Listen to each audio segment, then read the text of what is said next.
नमस्कार। आज मैं यूपी के मुख्यमंत्री योगी जी के ऊपर चर्चा करना चाहता हूँ, क्योंकि योगी जी जब एमपी थे तो इन्होंने जो जो काम किए हैं उसमें पब्लिक का भलाई किया है, नुकसान नहीं किया। और मुलायम सिंह की सरकार थी, इस सरकार ने योगी जी को अरेस्ट करा दिया था और इतने झूठे केस लगा दिए थे कि जिसके बारे में चर्चा करना असंभव है। परंतु उसके बाद योगी जी अपना काम करते रहे और अपने काम में जैसे पंचायत लगती है ऐसे पंचायत लगा के जो भी इसके पास को केस आता था उसको सुलझाते थे। और गोरखपुर में सब लोग बहुत सुखी थे, परंतु दुखी वो थे जिनको जूठा खाने की आदत थी। मुलायम ने अपनी जिंदगी में कोई भी अच्छा काम नहीं किया। जितना भी यूपी के अंदर भ्रष्टाचार मुलायम के राज में हुआ, इतना तो मायावती के राज में भी नहीं हुआ। परंतु जैसे ही मुलायम सेंटर में आ गया और अपने बेटे अखिलेश को गद्दी संभाली, तो अखिलेश ने तो मुलायम से भी ज़्यादा गंद फैलाना शुरू कर दिया। यानी सारे के सारे जो लुटेरे थे उनको अपने साथ ले लिया। अब इन लुटेरों ने यूपी में लूटपाट इतनी की है कि जिसकी हम गणना नहीं कर सकते। अब एक इसमें सबसे बड़ा काम ये किया कि जितने मुसलमान थे ये तो सब इसके घर के हो गए, और जो असल हिंदू थे वो इसके दुश्मन हो गए। जमीनें हड़पना, लड़कियों से बलात्कार करना, और दिन में भी छीना झपटी होती थी। और रोड तो एक कहावत थी, कोई पूछता है यूपी कहाँ से स्टार्ट होती है, तो जहाँ सड़क में गड्ढे आने शुरू हो गए वहाँ से यूपी स्टार्ट हो गई। ये था अखिलेश के राज। और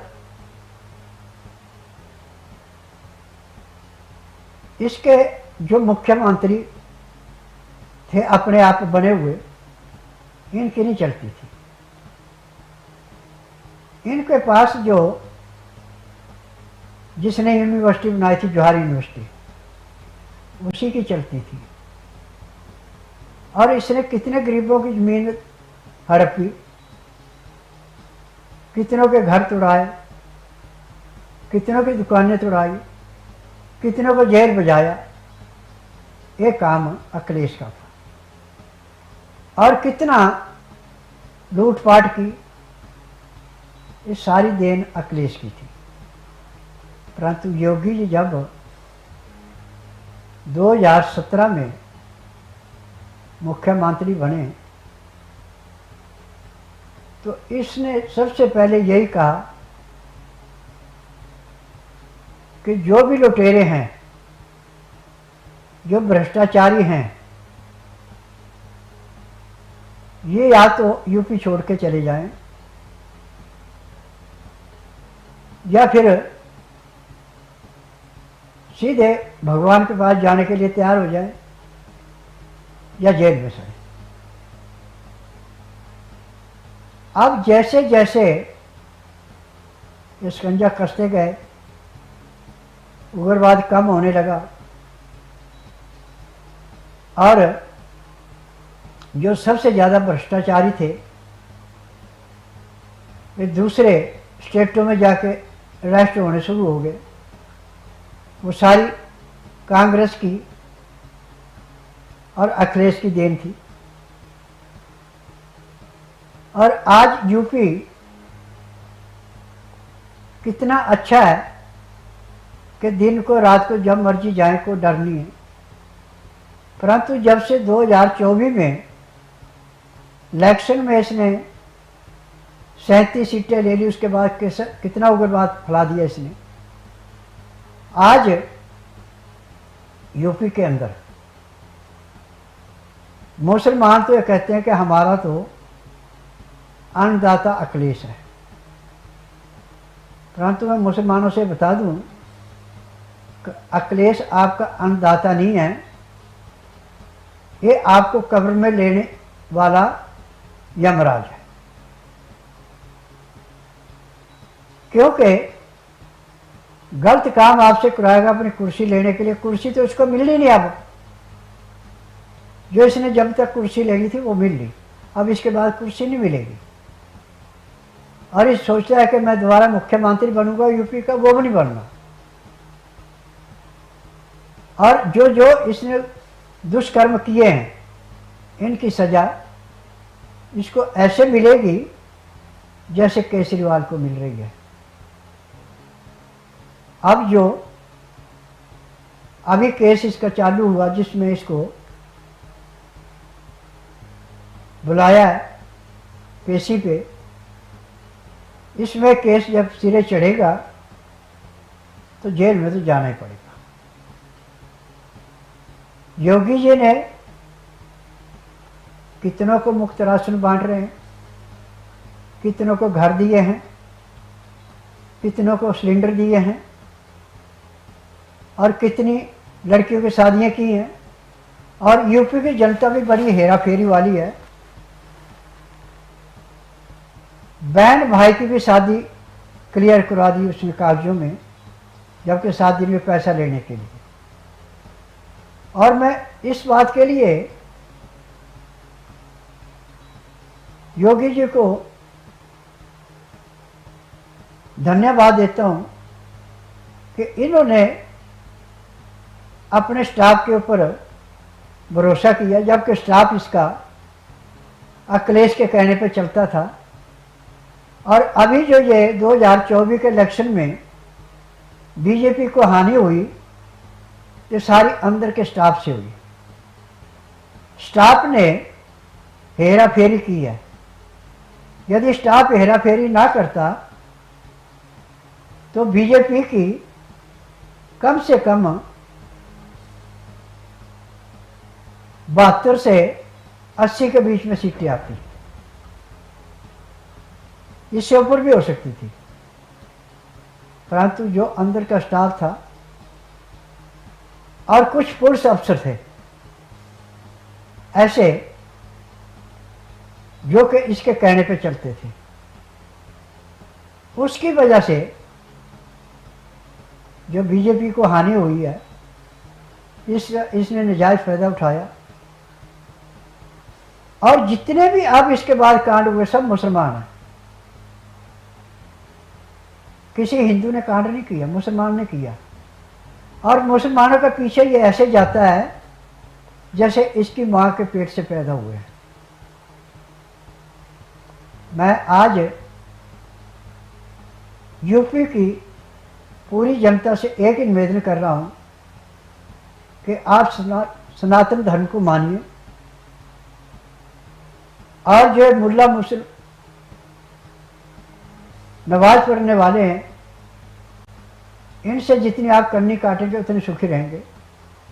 जो योगी जी ने कहा कि बटोगे तो कटोगे, ये बात बिल्कुल सही है। जितना आप इसको बढ़ावा देंगे अखिलेश को, उतने ही आप अपने पांव पर कुल्हाड़ा मारेंगे। यदि आप अखिलेश को दरकिरार कर दें, इसकी पार्टी को कोई भी वोट ना दे, और जैसे हरियाणा में आम पार्टी की जमानतें जब्त हुई, ऐसे इसकी भी जमानतें जब्त हो जाए, और योगी जी 27 तक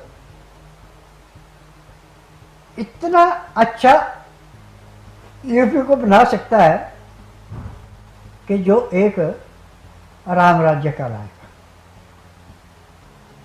और आज यूपी के अंदर वक्फ बोर्ड के नाम से जो मुसलमानों ने ज़मीनें घेर रखी हैं, वो सारी ज़मीनें छूट जाएंगी।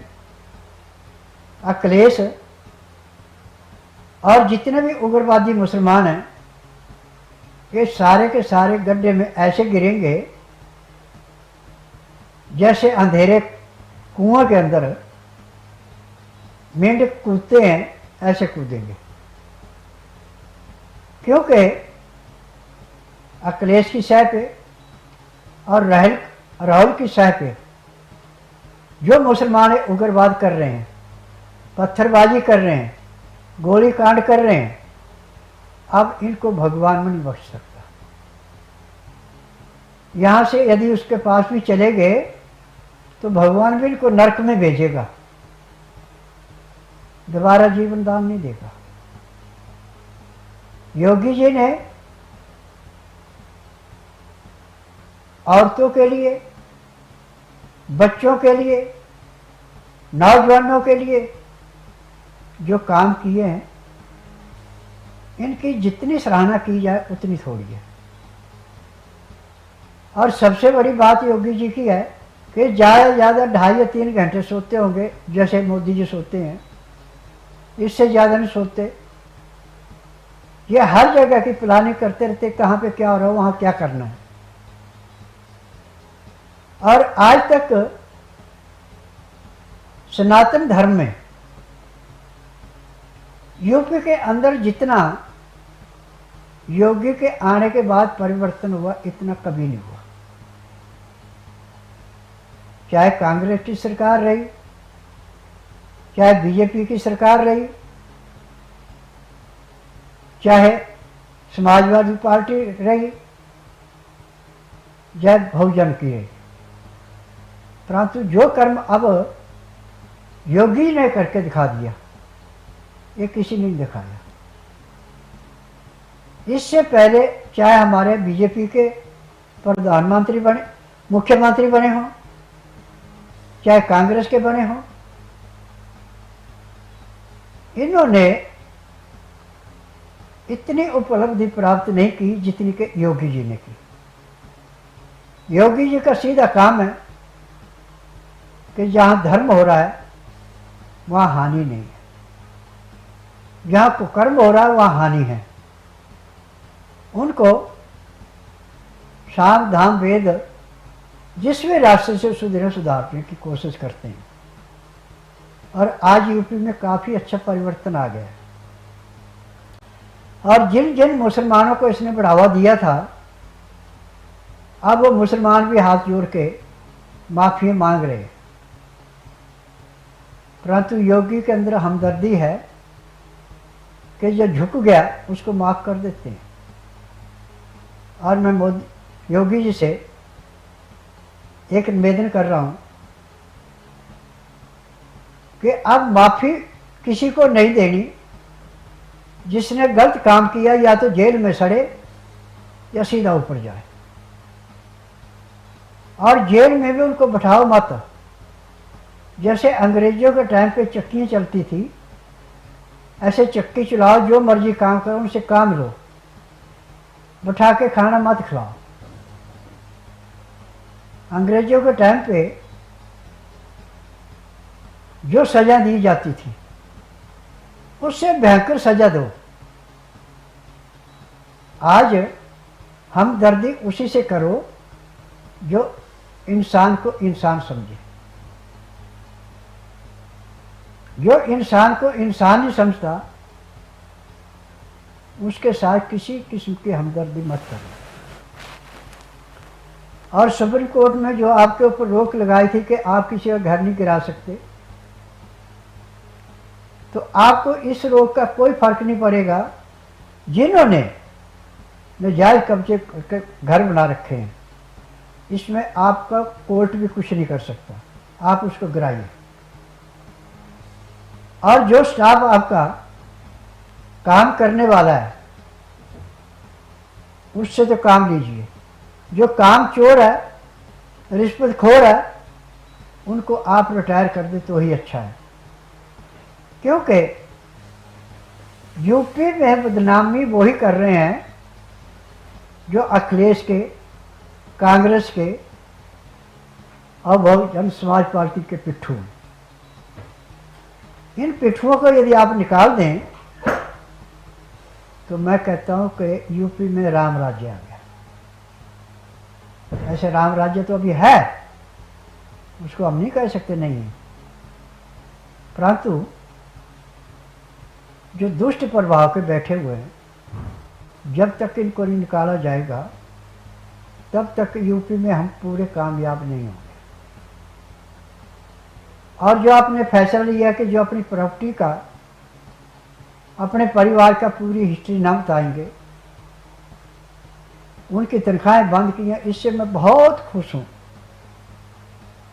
जब तक को पूरा रिजल्ट नहीं आता, इनको एक भी पैसा न दें और ड्यूटी पूरी लें। और ड्यूटी में जो नहीं आता है उसके ऊपर सख्त से सख्त एक्शन लें। और आज आपने हिंदू धर्म को जो मान्यता दिलाई है और जो आगे मिल रही है, ये सब आपकी देन, मोदी जी की देन, धर्मेंद्र जी की देन और आरएसएस की देन है। यदि आप इस नियम को अपना लें कि जो भी धर्म बदल के गलत काम कर रहा है उसको जेल में डाल दें। जैसे मुसलमान होके हिंदू का नाम रख के होटल चला रहे हैं, कंटीनें चला रहे हैं, जूस पिला रहे हैं, उसमें थूक रहे हैं, पेशाब कर रहे हैं, ऐसे को तो डायरेक्ट जेल में डालना चाहिए। इनकी इंक्वायरी बाद में, पहले जेल में डाल दो। और जेल में भी जाके इनको खाली नहीं बैठाना, इनसे काम लो। बहुत से काम है, 4 मुलजिमों के ऊपर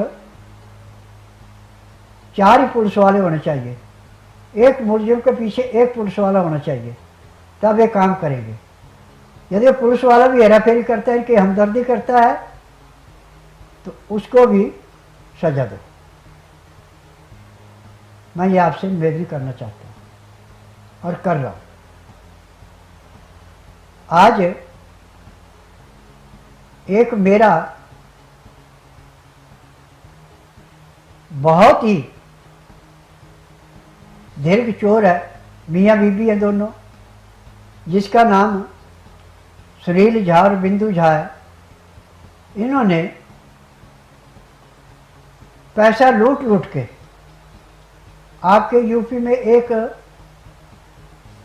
फार्म हाउस बनाया है, जिसमें कत्यानी चैनल के 20 से पैसा चोरी करके बनाया है। और ये बुलंदशहर में पड़ता है और इसकी चारों तरफ से बाउंड्री भी कर रखी है। इसके ऊपर एक्शन लिया जाए। और ये पहले दूरदर्शन में था, वहाँ भी इसने चोरी की थी वहाँ से निकाला गया, जेल में भी रहा। अब कत्यानी चैनल के मालिक ने इसकी जमानत दे के इसको लाया था, तो उसका पता नहीं कितने करोड़ रुपया इसने लूटा है। चैनल पे पैसा नकद लेता था, चेक से पैसा जो जाता था उससे भी पैसा अपने खाते में डाल के तब वो देता था। और इसकी औरत बिंदु एयरपोर्ट पे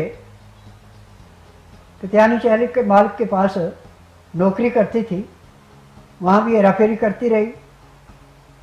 और इन्होंने दुनिया को बेवकूफ़ बना के इतना पैसा लूटा, इतनी जायदाद बना रखी दिल्ली के अंदर और यूपी के अंदर,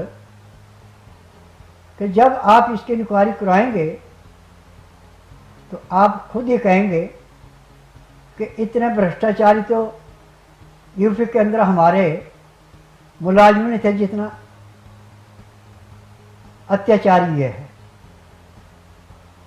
और दोनों में रात को नींद नहीं आती इनको।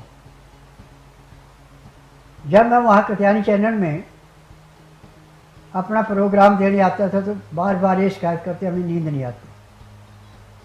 तो मेरे पास तो जड़ी बूटियों से इलाज होता, मैं वो दवाइयाँ दे के करा रहा था। और मेरे को एक दिन भी किसी वहाँ के मुलाजिम से बात नहीं करने दी।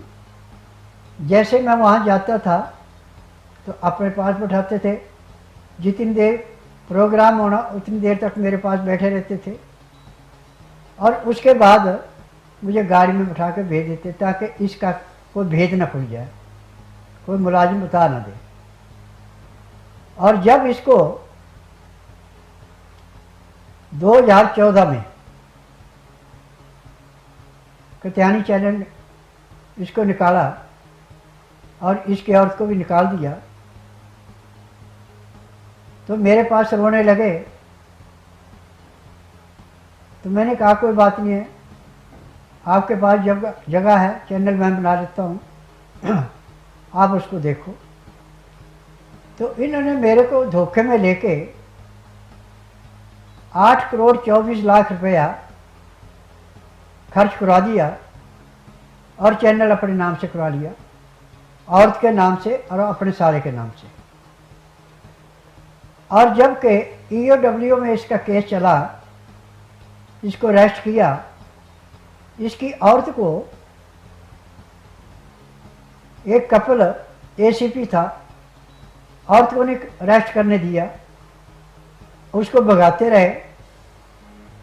तो इसको हाई कोर्ट ने 2 करोड़ 21 लाख रुपए जमा करवाने को कहा था, फिर जमानत देंगे। वो पैसा अभी तक जमा नहीं हुआ और वो केस भी 30 हजारी में चल रहा है। अभी तक उसकी 4 सीट नहीं हुई, तरीक पे तरीक लेते हैं, हर तरीक पे कहते हैं आज हमारे पास ये कागज नहीं, आज हमारे पास ये नहीं है। हर तरीक पे वकील भी बदल देता है। जो नया वकील आता है कहते हैं मुझे कागज चाहिए। उसी में आज 2024 हो गई, अक्टूबर महीने की, आज अभी तक उसकी 4 सीट नहीं हुई। केस तो पता नहीं कितने साल चलेगा। अब मेरा आपसे दोनों हाथ जोड़ कर निवेदन है कि आप इस मेरे बताए गए विचार पे ध्यान दें। बुलंदशहर से बिंदु झा के नाम से ज़मीन है या इसकी लड़की के नाम से ज़मीन है, किसके नाम से है? झा तो उसमें ज़रूर आएगा। और ये ज़मीन 2013-14 में ख़रीदी है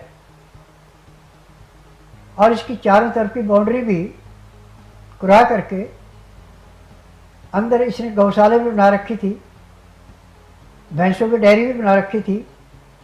परंतु जो इसके पास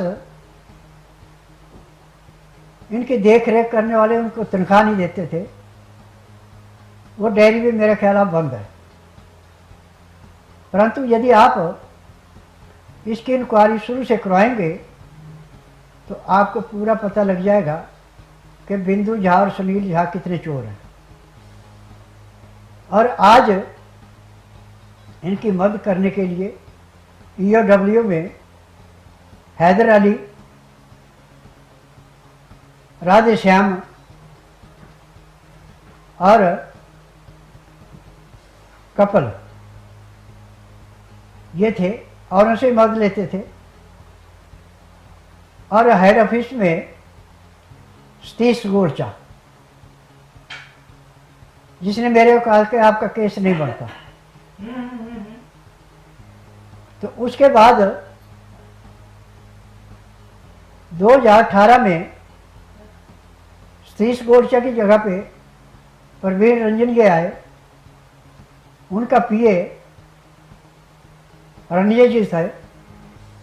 उन्होंने केस को पढ़ा जो कि दूसरे आईओ ने, पवन लाकड़ा ने बनाया था। उसने कहा ये केस तो बिल्कुल जेन्युइन है, ये केस रजिस्टर्ड होना चाहिए। केस रजिस्टर्ड होने के बाद कोर्ट में जब केस लगा तो उसके बाद इसको रेस्ट कराया गया। रेस्ट कराने के बाद एक हाई कोर्ट गए जमानत के लिए। हाई कोर्ट से 2 करोड़ 21 लाख रुपए जमा कराने को कहा। उन्होंने जमा नहीं कराया और बिंदु झा को और इसको जमानत मिल गई। अब अभी तक 30,000 में केस चल रहा है। तरीकों पे तरीक पड़ रही है, अभी तक चार्जशीट नहीं हुई। और मैं एक नारी वैद्य हूँ।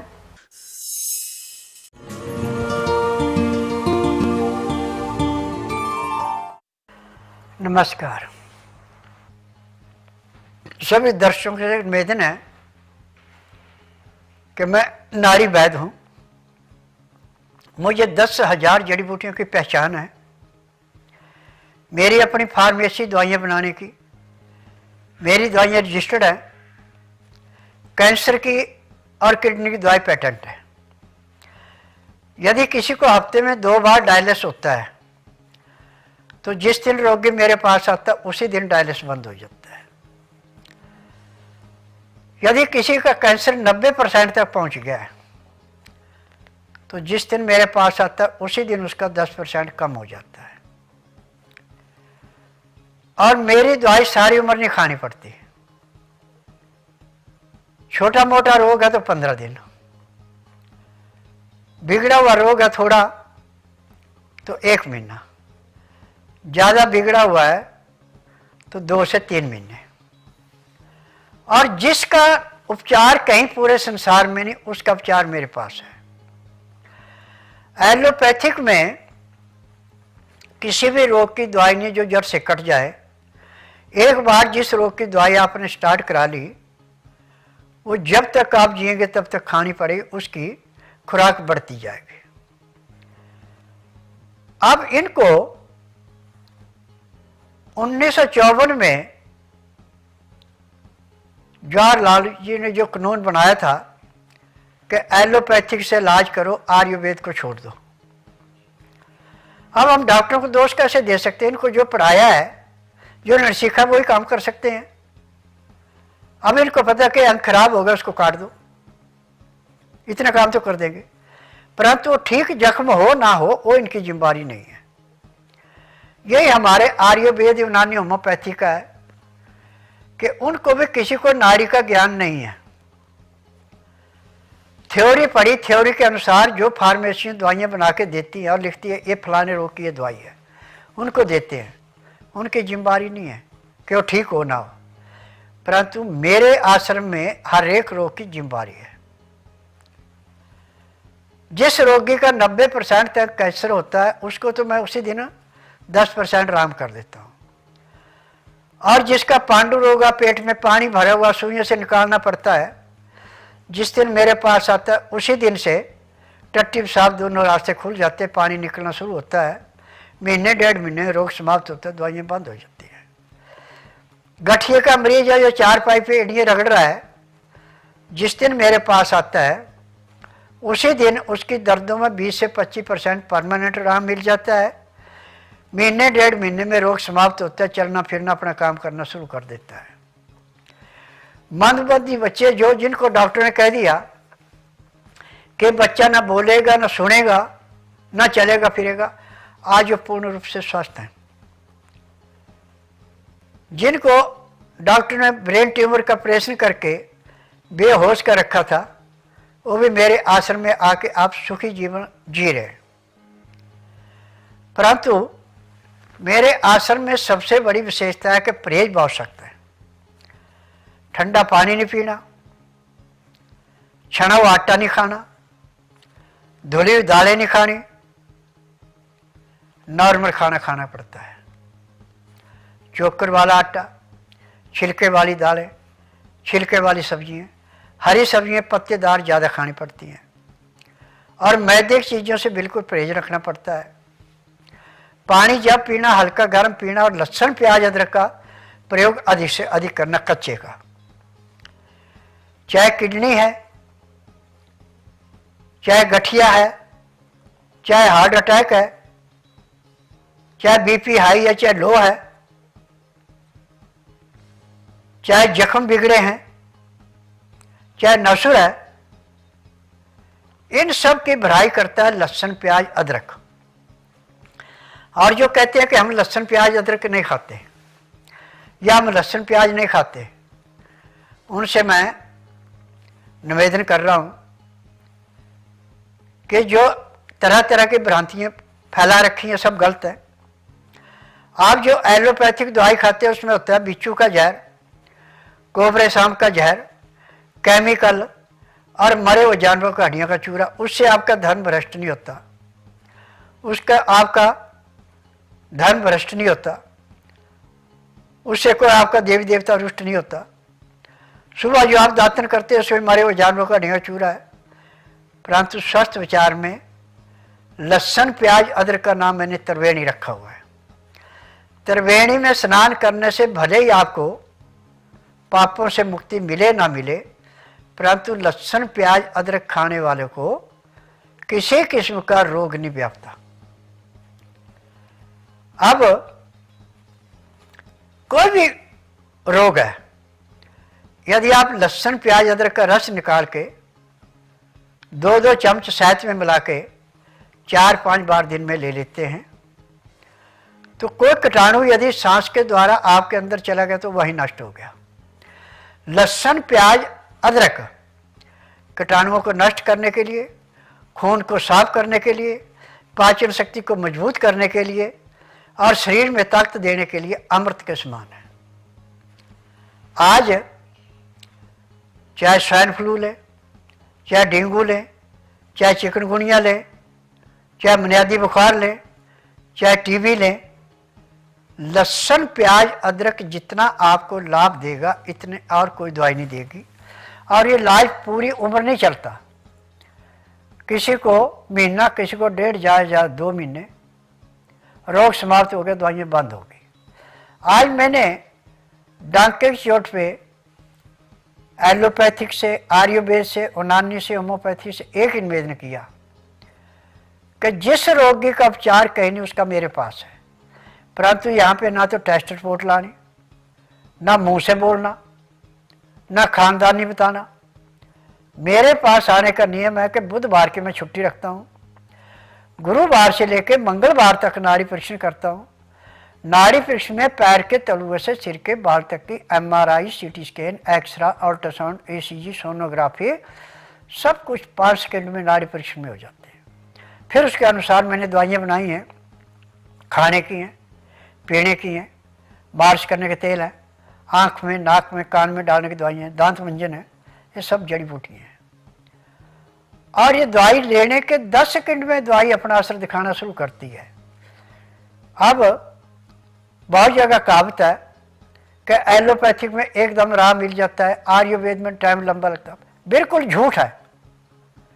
असली आयुर्वेदिक दवाई है तो 10 सेकंड में अपना असर दिखा देती है। एलोपैथिक दवाई आपको किसी भी रोग को दबाने के लिए कम से कम 20 से 25 मिनट का टाइम लेती है। परंतु मेरे स्वस्थ विचार की दवाइयाँ 5 सेकंड से ज़्यादा टाइम नहीं लेती। जैसे आपके मुंह में छाले हैं, दांत हिल रहे हैं, खाना खाया नहीं जा रहा है, जीभ पे गड्ढे पड़ गए हैं, तो इसमें तो आपको मेरे पास भी आने की जरूरत नहीं, आप घर में ही इसका उपचार कर सकते हैं। कि पहले आप मीठा सोडा घर में कम से कम आधा पौना किलो जरूर रखना चाहिए।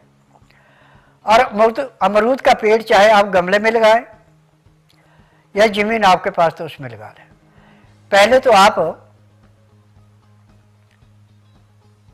मीठा सोडा 1 गिलास 15 से 18 डिग्री गर्म पानी में मिला के उसके गरारे कर लें। गरारे करने में आधा घंटा लगाएं। अब आपके मुंह में जो दर्द था, जीभ पे छाले थे, मसूड़ों से खून आता था या दांत हिलते थे, आपको तकलीफ होती थी, उसमें आपको कम से कम 15 से 20% आराम मिल जाएगा। उसके बाद आप अमरूद के नरम पत्ते लेके चबाएं, लुगदी बनाते जाएं और जो उसका रस है उसको अच्छी तरह मुंह में घुमा के थूकते जाएं। फिर उसके बाद दोबारा मीठा सोडा गुनगुने पानी में डाल के गरारे करें। उसके बाद शुद्ध शहद आपके पास तो रुई शहद में भिगो के जीभ पे और जहाँ जहाँ छाले वहाँ रख ले। अब इसके बाद आप नमक मिर्च से भी खाना खाएं, आप सी नहीं कर सकते। आपको स्वाद तो पूरा आएगा कि मिर्च का भी स्वाद आएगा, नमक का भी स्वाद आएगा और खाने का पता लगेगा मैं खाना खा रहा हूँ, परंतु आपको दर्द नहीं होगा। खाना खाने के बाद फिर दोबारा आप मीठे सोडे का पानी में डाल के गरारे करें। उसके बाद 4-5 पत्ते अमरूद के चबा के अच्छी तरह कूड़ा करें। उसके बाद फिर शहद रुई में भिगो के रखें। अब आपको जीभ पे कहीं भी किसी का दर्द नहीं रहेगा। आज जो गले का कैंसर, मुंह का कैंसर, दांतों का पारिया, ये सब आपको मन गढ़ंत तरीकों से दवाइयाँ खाने की देन है। यदि आप किसी भी डॉक्टर के पास जाएंगे तो आपको माँ बाप की, दादा दादी की, नाना नानी की, मामा मामी की, भाइयों की, चाचा ताई की, सबकी हिस्ट्री बतानी पड़ती है। परंतु मेरा एकमात्र आश्रम ऐसा, इसमें किसी की हिस्ट्री बताने की जरूरत नहीं पड़ती।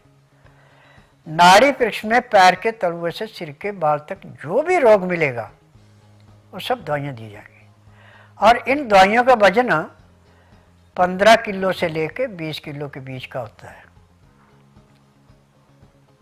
और 15 दिन में दवाई ख़त्म करनी पड़ती है। खाना खाएं ना खाएं, दवाई खानी पड़ेगी। ये रोटी का भी काम करती हैं, क्योंकि जड़ी बूटियाँ जहाँ पे हम जन्म लेते हैं वहाँ का जलवायु, रहन सहन और जड़ी बूटियाँ हमारे हर एक रोग का उपचार करती हैं।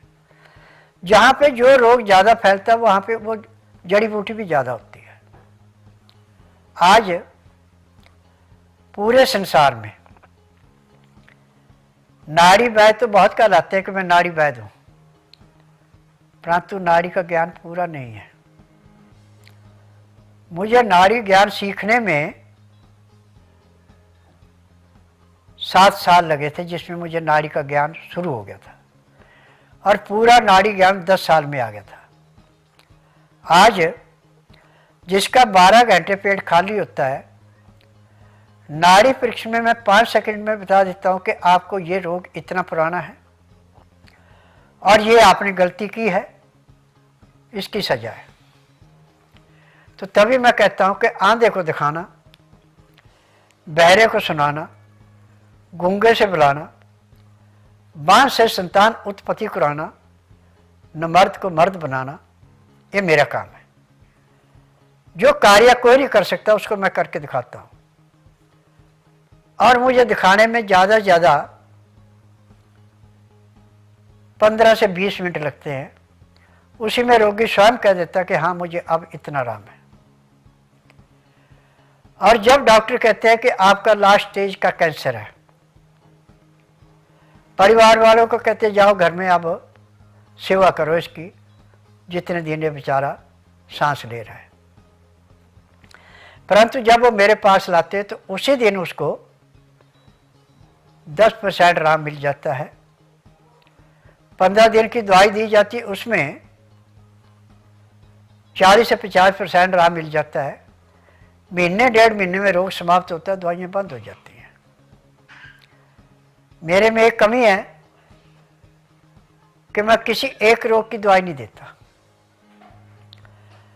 जितना रोग पैर के तलुए से सिर के बाल तक पकड़ा जाएगा वो सब दवाइयाँ इकट्ठी देता हूँ। और उन्हीं दवाइयों की देन है कि रोगी जैसे पानी में को डूब रहा है और एक तिनका फेंक दिया उसके सारे उस साइड में लग जाता है, ऐसे रोग से मुक्ति पा लेता है। आज जिन औरतों को, जिन मर्दों को मेडिकल ने कह दिया था कि आप संतान पैदा नहीं कर सकते, आज उनके घर में 3-3, 4-4 संतानें हैं। जिन औरतों का यूट्रस निकाल के फेंक देते थे, जो औरत मेरे पास आई है और ऑपरेशन का उसका महीना बचा है, महीने बाद जब वो जाएगी तो उसको यही कहते हैं कि आपको रसौड़ी नहीं है, क्योंकि ये मेरे हाथ के देन नहीं है, ये देन है जड़ी बूटियों की। मैंने जड़ी बूटियों की जो शोध की है, ये 10,000 जड़ी बूटियाँ हैं, खान पान में, रहन सहन में, सब चीज़ों में। और आज जो सबसे ज़्यादा चर्म रोग फैलता जा रहा है, ये आपके पहनावे की देन है। यदि आप सूती कपड़ा पहनते हैं तो जिंदगी में चर्म रोग कभी हो ही नहीं सकता। और जिसको चर्म रोग हो भी जाए, सूती कपड़ा पहनना शुरू करे और बकैन के पत्तों को पानी में उबाल करके जितने गर्म पानी से आप नहा सकते उतने से उससे स्नान करना शुरू करें। और तेल जो मालिश के हैं वो मैं टीवी के माध्यम से बताने लगूँ तो मुझे 2 घंटे का टाइम चाहिए, इतना है नहीं। मेरे आश्रम में आके तेल लें, वो उसकी मालिश करें। जिस दिन आप बकैर के पत्तों से स्नान करेंगे और मेरे तेल की मालिश करेंगे, उसी दिन आपकी खुजा जो थी, चर्म रोग जो था, वो ऐसे साफ होना शुरू होगा जैसे मैले कुचैले कपड़े को गर्म पानी में सोडा डाल के उसको साफ कर देते हैं, ऐसे साफ हो जाएगा। आज पूरे संसार के अंदर एक्जिमा इतनी तेजी से बढ़ता जा रहा है कि जिसके बारे में हम गणना नहीं कर सकते। मर्द है चाहे औरत है, गुप्त अंगों में एक्जिमा बहुत ज़्यादा फैल रहा है। किसी के पूरे शरीर में फैल रहा है, किसी के सिर में फैल रहा है। तो मेरे पास संसार का कोई रोग ऐसा नहीं जिसकी दवाई नहीं है, परंतु दवाई तभी मिलेगी जब नाड़ी परीक्षण होगा, 12 घंटे पेट खाली रह गए। जिस दिन आना उस दिन रात्रि 10 बजे तक खा पी के दातन कूड़ा करके बड़ी इलायची मुंह में रख के चूसते रहे। सुबह जब तक नाड़ी परीक्षण किया 1 बूंद भी पानी मुंह में नहीं जाए, ना कुछ खाना। 9 से 10 के अंदर अपना नामकरण करें, 10 से 12 मैं नाड़ी परीक्षण करता हूँ, 12 के बाद मैं नाड़ी परीक्षण नहीं करता। उसमें जो भी रोग मिलता है दवाइयाँ दी जाती हैं। जब रोगी दवाई लेता है, खाता है, तो उसी दिन रोगी को 20% आराम तो परमानेंट मिल जाता है। आज मैंने पूरे संसार से एक ही निवेदन किया है कि आपको ना तो कोई टेस्ट रिपोर्ट लानी, ना परिवार की हिस्ट्री बतानी, ना मुंह से बोलना। जिस दिन आना उस दिन रात्रि 10 बजे तक खा पी के दातन कूड़ा करके बड़ी इलायची मुंह में रख के चूसते रहना। सुबह 9 से 10 के अंदर अपना नामकरण करवाना। 10 से 12 मैं नाड़ी परीक्षण करता हूँ। नाड़ी परीक्षण में पैर के तलुए से सिर के बाल तक की MRI, CT scan, X ray, ultrasound, ECG, sonography, सब कुछ 5 सेकंड में होती है। फिर उसके अनुसार वो दवाइयाँ दी जाती हैं। और दवाइयाँ देने के आधे घंटे के अंदर रोगी एक ही बात कहता है कि स्वामी जी हमने बहुत इलाज करवाया, परंतु जो असर आपकी दवाइयों का देखा हमने, वो असर किसी की दवाई में नहीं मिला। और जो हमें सुबह पानी पी के भी अच्छा पेट नहीं साफ होता, आपकी दवाई खाने के बाद पेट ऐसे साफ हो गया जैसे तेज बारिश आने पे नदी में बाढ़ आके उसके किनारे बिल्कुल साफ सुथरे हो जाते, ऐसे हमें पेट लग रहा है। जिसका पेट पत्थर जैसा होता है वो भी धुली रुई जैसा मुलायम हो जाता है। ये जड़ी बूटियों की देन है, मेरी देन थोड़ा नहीं है। और मैं टीवी के माध्यम से सब जड़ी बूटियों को बताता हूँ कि इस जड़ी बूटी से काम कर लो, इससे ये कर लो, इससे ये कर लो। तो इसमें से 80% रोगी अपने रोग का अपने घर में बैठे बैठे उपचार कर रहे हैं। जिनका 10 से 15 हज़ार रुपये की महीने की दवाई जाती थी डॉक्टरों से, वो दवाइयाँ बंद हो गई। जब वो डॉक्टर उन रोगियों को फ़ोन करते हैं कि भैया आपकी दवाई ख़त्म हो गई, रोग बढ़ जाएगा, दवाई ले जाओ, तो वो डॉक्टरों को एक ही जवाब देते हैं कि हमने जितना आपका कर्जा देना तो दे चुके हैं, अब हमने स्वस्थ विचार से दवाई ला के खाई है, अब हम बिल्कुल रोग मुक्त है, हमें दवाई की आवश्यकता नहीं है। तो डॉक्टर बड़ी गालियाँ भी निकालते हैं। कई बार फ़ोन पे मेरे से झगड़ा करने की कोशिश करते हैं। मैं एक ही बात कहता हूँ कि देखिए, मैं ब्राह्मण हूँ, गायत्री जप और मृत शिवनी जप करता हूँ, हवन करता हूँ। 2 घंटे से ज़्यादा मैं मरीजों को नहीं देखता। जैसे आप सारा दिन मरीजों को देखते हैं और उनको बहकाते हैं, रोग को दबाते हैं, रोग काटते नहीं है। मेरा काम है रोग को काटना। तो जो भी कोई वैद्य, डॉक्टर, हकीम अपने आप को कराता मेरे पास आया, जब नाड़ी परीक्षण किया तो मैंने उनको कहा कि आप दूसरे का इलाज करें जब आप खुद ही मरीज हैं। आपकी नाभि इतनी साइड में है, आपका लीवर इतना काम कर रहा है, आपकी तिल्ली इतना काम कर रही है, आपके खून में इतना गाढ़ापन है, तो शर्मिंदे होकर चले जाते हैं और उनकी हिम्मत नहीं होती कि हम आगे प्रश्न करें। मेरे ऊपर 38 सर्वे हुए हैं जब कांग्रेस की सरकार थी, और जो भी मेरी दवाइयाँ गई हैं, किसी भी दवाई में कोई नुक्स नहीं निकला, सिर्फ उनको खाने का धंधा मिलता गया। आज पूरे संसार के अंदर मैंने एक निवेदन किया है कि जिसका उपचार कहीं नहीं, उसका उपचार मेरे पास है। आप ना तो मुंह से बोलना कि क्या बीमारी है, ना कोई टेस्ट रिपोर्ट लानी, ना परिवार की हिस्ट्री बतानी। जिस दिन आना उस दिन बुधवार नहीं होना चाहिए, गुरुवार से लेकर मंगलवार के बीच में आना। जिस दिन आना है उस दिन रात्रि 10 बजे तक खा पी के दातन कूड़ा करके बड़ी इलायची मुंह में रख के चूसते रहें। सुबह भले ही आपका पेट साफ हो ना हो, उससे मुझे कोई मतलब नहीं। जब तक नाड़ी परीक्षण किया तब तक एक बूंद भी पानी नहीं पीना। 9 से 10 के अंदर अपना नामकरण कराया, 10 से 12 मैं नाड़ी परीक्षण करता हूँ। नाड़ी परीक्षण में 5 सेकंड से ज़्यादा मुझे टाइम नहीं लगता नाड़ी परीक्षण में रोग पकड़ने में। जो रोग मिलता है दवाइयाँ लिख दी जाती हैं। इन दवाइयों का वजन 15 किलो से लेकर 20 किलो के बीच में होता है, बीमारी के हिसाब से। जैसी बीमारी वैसी दवाई। यदि रोगी दवाई ईमानदारी से खाता है, परहेज करता है, तो 15 दिन में 50 से 60% आराम मिल जाता है। 1 महीने में रोग समाप्त होता है, दवाइयाँ बंद हो जाती हैं। परंतु जो परहेज पूरा नहीं करता, हेरा फेरी करता, उसका टाइम ज़्यादा लगता है। नमस्कार।